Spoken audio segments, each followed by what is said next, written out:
라미네이트 자체만 보면 사실 너무 얇잖아요. 저희가 이제 기구 같은 거로 실험실에서 눌러서 깨지는 그 힘의 정도를 비교를 하면 원장님, 라미네이트는 한 번만 붙이면 평생 가나요? 평생 간다고 말하기는 좀 어려울 것 같아요. 사람마다 이건 사실 굉장히 개인차가 크거든요. 굉장히 오랫동안 잘 쓰시는 분도 계시지만 또 얼마 못 썼는데도 깨졌다 떨어졌다 하시는 분들도 되게 많으세요. 그래서 라미네이트의 수명은 저희가 평균적으로는 보통 한 10년 정도를 생각하고 말씀을 드리는 편이고요. 예전에는 평균 보철물의 수명은 7년이다, 뭐 8년이다 이렇게 뭐 논문 같은 것도 있기는 했었는데 일반적으로 라미네이트의 수명 같은 경우는 우리가 어떤 식습관을 가졌는가, 뭐 딱딱한 거나 질긴 거나 이런 걸 좋아하시면 아무래도 앞니를 많이 쓰시니까 조금 영향을 미칠 수가 있고, 잇몸이 아주 건강하게 잘 유지가 되신다면 또 더 오래 쓰실 수도 있지만 잇몸에 염증이 생기고 잇몸이 좀 내려가고 하시는 경우에는 또 조금 더 빨리 다시 하시게 되는 경우가 생길 수 있고요. 이런 정기적으로 검진이라든지 관리를 잘 해주시는 분들이 또 조금 더 오래 쓰실 수가 있습니다. 그래서 예전에도 제가 한번 말씀드렸지만 제가 레지던트 때 제 친구한테 해준 라미네이트는 지금 이제 거의 18년, 19년 가까이 되는데도 지금까지 쓰고 있거든요. 물론 이제 잇몸 라인이 좀 보여서 제가 다시 하라고 권유를 드리긴 했는데, 아무튼 요거는 사람마다 너무 달라서 10년이다, 뭐 5년이다, 15년이다 라고 말씀드리기는 어렵지만 관리하는 것에 따라서 수명은 더 늘릴 수 있다라고 말씀드리는 게 맞을 것 같아요. 자연 치아랑 비교했을 때 어느 정도 강한가요? 라미네이트 자체만 보면 사실 너무 얇잖아요. 그렇기 때문에 자연치아보다 약하다고밖에 볼 수 없어요. 저희가 이제 기구 같은 거로 실험실에서 눌러서 깨지는 그 힘의 정도를 비교를 하면 4배 이상 알 거예요. 그런데 실질적으로 라미네이트를 이렇게 떨어진 상태로 저희가 쓰는 게 아니라 치아에 붙여서 쓰잖아요. 근데 치아에 라미네이트가 붙는 그 순간부터 그 강도가 올라간다고 보시면 돼요. 핸드폰에 강화 필름 붙이는 것도 똑같아요. 핸드폰 강화 필름을 사실 우리가 가위로 자를 수도 있고 부러뜨릴 수도 있지만 핸드폰에 붙이는 그 순간부터는 핸드폰을 오히려 보호해 주잖아요. 그렇기 때문에 자연 치아가 라미네이트보다 더 강하지만 사실은 그 라미네이트가 자연 치아에 붙는 그 순간부터는 또 자연 치아를 오히려 보호해 주는 역할을 할 수도 있어요. 그것의 가장 중요한 요인 중에 하나가 범랑질에 부착이 되는 거예요. 범랑질에 부착이 되려면 치아 삭제량이 많으면 안 되고요. 얼마나 정말 잘 맞는 라미네이트를 붙였느냐가 굉장히 중요한 요소로 작용을 하기 때문에 요즘에 이제 이런 삭제를 많이 하지 않고 그다음에 아주 정밀하게 제작돼서 부착되는 라미네이트가 강도에도 큰 영향을 많이 미치고 있어요.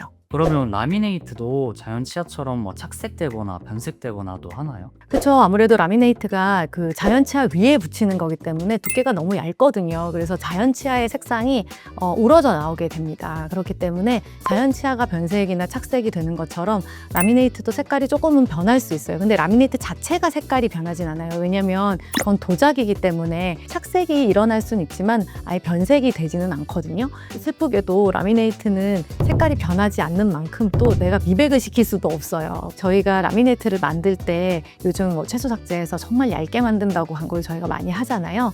근데 이게 얇으면 얇을수록 자연 치아의 색이 많이 우러져 나오거든요. 그래서 두껍게 넣은 보철물일수록 변색이 안 돼요. 하얀 색깔 그대로가 유지가 잘 되는 거라서 좀 아이러니하긴 하지만 오히려 얇아서 색깔이 비쳐 나오면 좀 더 자연스럽게 색상이 나오기도 합니다. 그러면은 라미네이트 붙이기 전에 한번 미백을 해주면 더 좋은 건가요? 그렇죠. 그렇긴 하지만 뭐 큰 차이는 없을 거예요.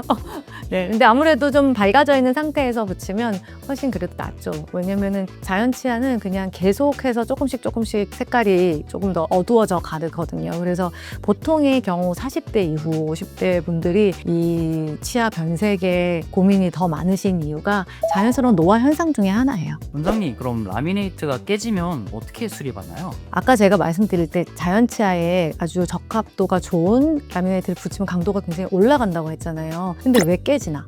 라고 생각을 해보시면 딱 내 치아 위에만 라미네이트가 붙어 있으면 정말 뭐 되게 단단한 걸로 치거나 하지 않으면 잘 안 깨져요. 그런데 이게 이제 저희가 모양을 잡다 보면 치아보다 좀 더 길어지는 부위가 생길 수 있고 도자기 부분만 나와 있는 부분이 생길 수 있는데 이제 그런 부분으로 앞니로 뭘 먹는다거나 딱딱한 걸 베어 먹는다거나 아니면 정말 젓가락 같은 걸 씹는다거나 하면 한 번에 깨지지는 않아도 그런 스트레스들이 쌓여서 깨지는 경우들이 생길 수 있어요. 아니면 아까 범랑질에 부착했을 때 강도가 올라간다고 말씀드렸잖아요. 근데 상하질이 많이 노출된 상태, 그러니까 삭제량이 굉장히 많아서 어떻게 보면 크라운을 해야 되는 치아를 라미네이트로 했을 때 또 이제 떨어지는 경우나 깨지는 경우들이 생길 수가 있거든요. 보통의 경우는 이제 부분적으로 깨지는 경우들이 있는데 아주 미세한 부분이다 하면, 사실 아까 제가 말씀드렸던 제 친구 같은 경우는 한 3, 4년 전에 끝에 부분 살짝이 깨졌다 그래서 제가 레진으로 그냥 리페어를 해줬었어요. 사실 정석적인 건 아니고요. 이걸 다 다시 하려면 일이 너무 커질 때, 그럴 때는 이제 좀 임시방편으로 할 수가 있고, 대부분의 경우는 사실 다 제거를 하고 다시 하는 게 맞습니다. 왜냐면 라미네이트 도자기 부분에 레진이 완벽하게 부착되지가 않아서 결국은 틈이 생기거든요. 그래서 아까도 말씀드린 것처럼 제가 재치료를 권해서 기다리고 있는 중입니다.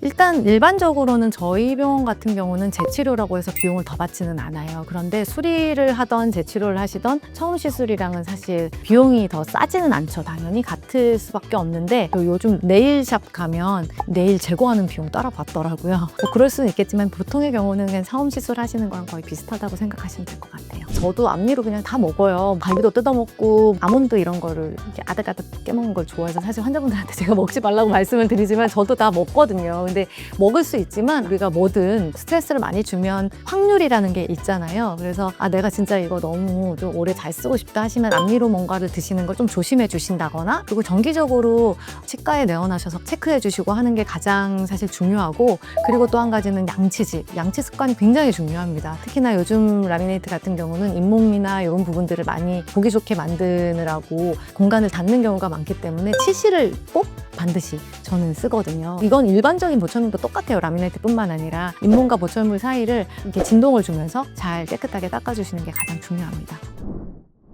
오늘은 제가 라미네이트의 수명과 관리에 대해서 설명드렸는데요. 혹시 설명이 부족하거나 더 궁금하신 것이 있으시면 댓글로 남겨주시면 답변해 드리겠습니다. 그리고 영상이 도움이 되셨으면 구독과 좋아요 부탁드립니다. 지금까지 백세 치아 지킴이 이은정이었습니다. 감사합니다.